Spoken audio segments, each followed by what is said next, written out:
এখন আছে দোলাইখাল। তো একটা মুরব্বী একটা গরু নিয়ে দাঁড়াচ্ছে। আসসালামু আলাইকুম। ওয়ালাইকুম আসসালাম। কত চাচ্ছেন এটা? 70,000 চাচ্ছি। ভাইয়ারা কি দেখছেন? তো আপনার কাছে কি মনে হয়?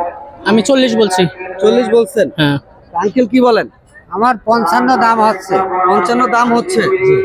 আর ভাইয়া বলছেন 40। জি। দেখেন কম বেশ করে ভাইয়াকে যদি পারেন দিয়ে দেন। না দিলি তো দেবই আমি। তো কম সম করে কখন আসছেন ভাইয়া? এই তো এখন আসছেন? বাজেট এটা। আচ্ছা আচ্ছা, ভাইয়াদের বাজেট এটা, এখন কি করবেন? আমার কিনা জিনিস মামা। আচ্ছা আমার যদি পর্দা থাকে আমি দিয়ে দেবো। আমার পর্দা মতো হচ্ছে না তো। তাই? আমার কিনা জিনিস। আচ্ছা গরুটা একটু দেখান। এই গরুটা আপনি কত চাচ্ছেন? কত চাচ্ছেন ভাইয়ার কাছে? আমি লাস্টে 65 আইছি। আসলে এই যে এই গরুটা 65 একটু বেশি হয়ে যায় না মুরব্বী?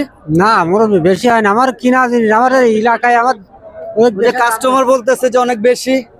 আমার দেশের দাম বেশি। এবার প্রত্যেকটা মালের দাম বেশি। আমি কি করে দেবো? আচ্ছা পোষাচ্ছে না। ঠিক আছে, ধন্যবাদ।